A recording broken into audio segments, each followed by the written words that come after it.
Four Seasons on your side. Hi, I'm Michael Sizemore, District Manager of Four Seasons Pest Solutions here in Kentucky and Tennessee. Today I kind of want to talk to you a little bit about stinging insects.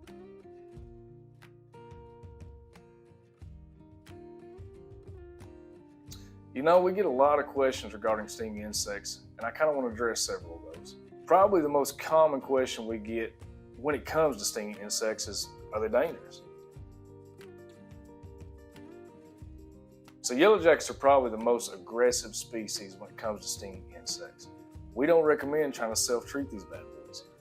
They're aggressive, they're mean, they're usually 100 or so in one established nest. Yellow jackets are at the top of the aggression list. Then comes hornets, then your umbrella wasp. Wasps and hornets can sting over and over again, and often multiple insects will attack one target. Now when it comes to bees, bees can only sting you once, and they're usually less aggressive. Bumblebees, honeybees are fairly docile unless you disturb their nest. Bumblebees will actually track you down for quite a distance. So when it comes to the most common stinging insects, it's going to be the ones that I just mentioned to you. You know, bees, hornets, wasps. Probably honeybees and bumblebees are seen more often, especially in turfs and lawns, landscaping, flower plants. You'll notice they hardly pay any attention to you, whereas a wasp or yellow jacket in the same situation will still be aggressive.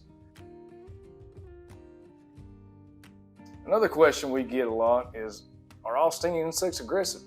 The wasps, hornets, yellow jackets, as we already talked about, are extremely aggressive. Mason bees, they're rare to see, usually not aggressive at all. Honeybees, bumblebees, they're less aggressive. They prefer not to bother anyone or anything. They don't want to be bothered. They're mainly concentrated on collecting pollen, nectar. They're working insects. Now we want to take precautions to preserve as many bees as possible. There are several beekeepers who will gladly take honeybees. Unfortunately, oftentimes they make their way into wall voids, other inaccessible areas, inside structures, and these must be treated instead of collected. But when possible, we prefer collection rather than eradication. So spraying flowering plants is a big no-no since bees are pollinators. Flowering plants are where they are going to be active the most.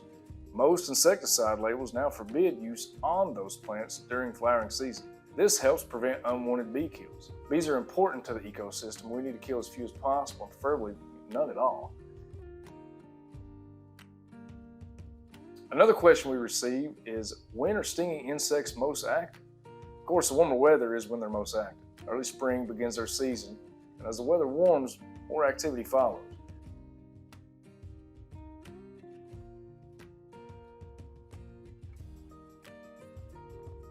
Bee and wasp life cycles are complex. They undergo complete metamorphosis from egg to larva to pupae and into the adult stage. The time frame and time span, they vary by species. Some are solitary and others are social. Social bees and wasps care for their brood, maintain the colony, form nests, maintenance, expansions, and they gather food. Social wasps, social bees have queens. In social wasps, the queens overwinter in a variety of places like beneath bark, attics, chimneys, under siding, and other places where they can find protection from the harsh elements. When spring comes around, the queens emerge. Often, these will be found inside homes in late winter to early spring, which prompts a phone call to pest control. At that time, eliminating the wasps is probably not going to happen. Really, what needs to take place is the start of preventative measures. But the queen begins to look for a place to nest right away. We often refer to this as scouting. Another question we receive is, can you prevent stinging insects? Many companies claim that you can't prevent bees and wasps, and they're correct in stating that you can't stop them from being present around a structure. But preventing them from infesting is entirely possible, and that's what's actually important. A few scouting bees or wasps are much less aggressive and threatening than a nest. There are regular treatments which can be performed and are aimed at areas in or within a structure where bees and wasps might commonly nest. There's also the option of exclusion, where we inspect for entry areas. We seal those off to prevent any kind of entry from unwanted occasional invaders. So we can't stop wasps and bees from scouting or even getting started on building a nest, but with routine treatments, we can prevent infestations, and that's the most important thing. Taking care of wasps and bees early on while they're in the beginning stages of nesting or scouting is the best form of prevention, besides what we refer to as mechanical means. Mechanical means are the things we can do to change the environment, like seal entry points and close off voids, and probably one of the best prevention measures is to eliminate flowering plants near the home. These attract bees and wasps, and they may build close to their food source. Reducing exposed wood can mean covering it, sealing it, painting it, or other methods you can DIY.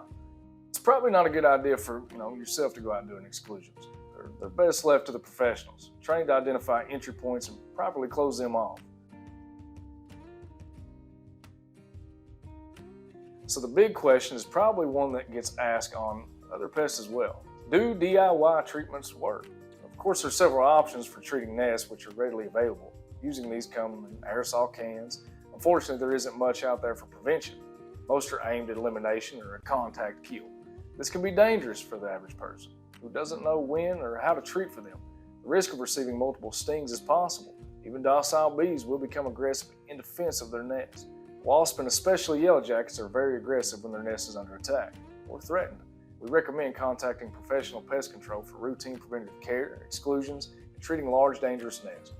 Sometimes treatments of bees and wasps on structures can cause them to enter the structure inadvertently to escape your treatment. This can put others besides yourself at risk. Not knowing if a family member may be allergic or finding out the hard way is not going to make a good day. Trying to save a few bucks could turn into spending thousands of dollars in medical bills.